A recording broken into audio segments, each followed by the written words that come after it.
John, could you give us a sense of when the McKinnon Family Foundation began their impact investment journey and how you started?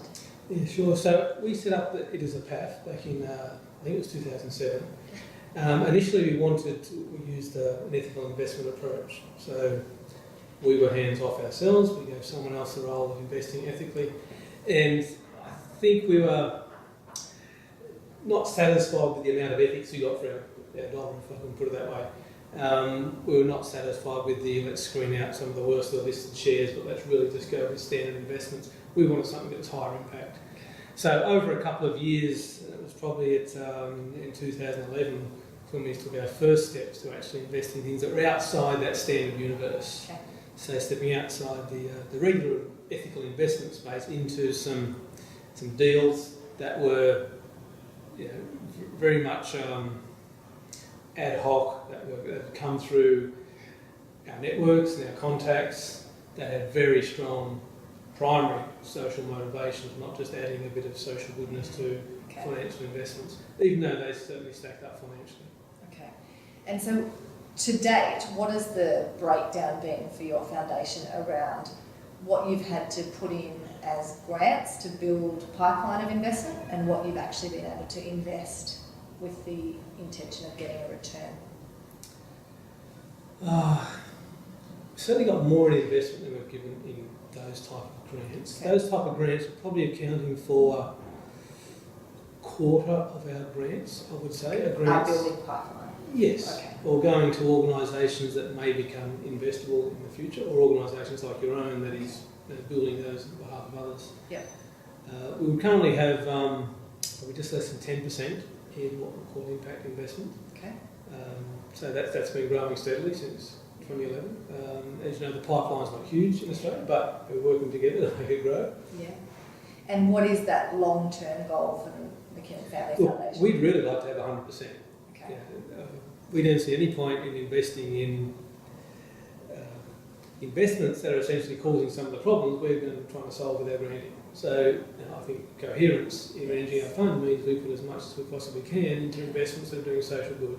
And why not have your money working for you twice, with the grants and through the investments? It seems a waste otherwise. Okay. And can you just give us a bit of a sense of what the journey has looked like? So you gave us a sense of where you started and why you were interested in getting into impact investment. What have been maybe some of the highlights that you could draw out for us? Or lowlights? I could go back even further and say that back in about 2006, we had before we had the PAF, we did an experiment with one impact investment that lost us a lot of money and that we learnt lots of lessons on. Yeah, there you go. And that the social side of it is not the only thing you need to look at. It's like any other investment, you want to make sure that, particularly looking at small enterprises, which often we are here, the person running it has to have the capacity to run it. It's got to stack up on the standard financial variables that you look at. So that's what we learned very early on, was that you've got to be fairly hard-nosed about these as well. You want the social benefit, but you've really got to look at all aspects of it and not get too emotionally attached to what's happening, even though you might want to support a new industry or a great social good. Yeah. You've got to come at it from both sides. So that's certainly a lesson we learned before we started with the PAF. So we've been able to apply that to the PAF, I think, and hopefully we've got some very good social investments that do some amazing things, but that are paying the PAF a decent return. So I don't think we've sacrificed financial return along the journey, and that has been really good, and hopefully that can continue.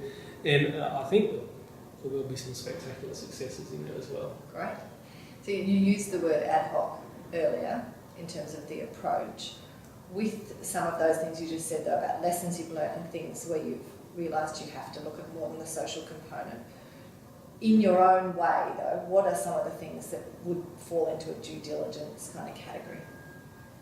For us, knowing the people involved is very important. So I think running any business is a people thing. So we've got to be able to have trust.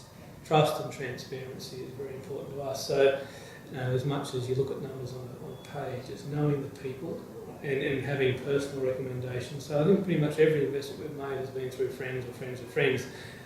That's not really close friends, but people we know, people we have a strong connection with, and a personal recommendation as to capability and integrity and those things. So having that trust openness. That's very important. I'll put that as probably number one.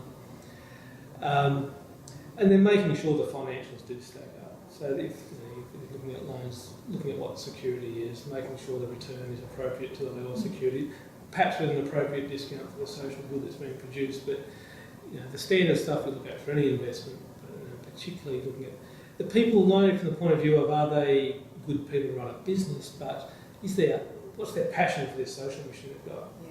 So that's very important to us. Are we investing in people who have the same values as us and have real passion for what they're doing, but also bring a good business discipline? Great. Thanks so much, John. Well, first of all, thanks, Beth.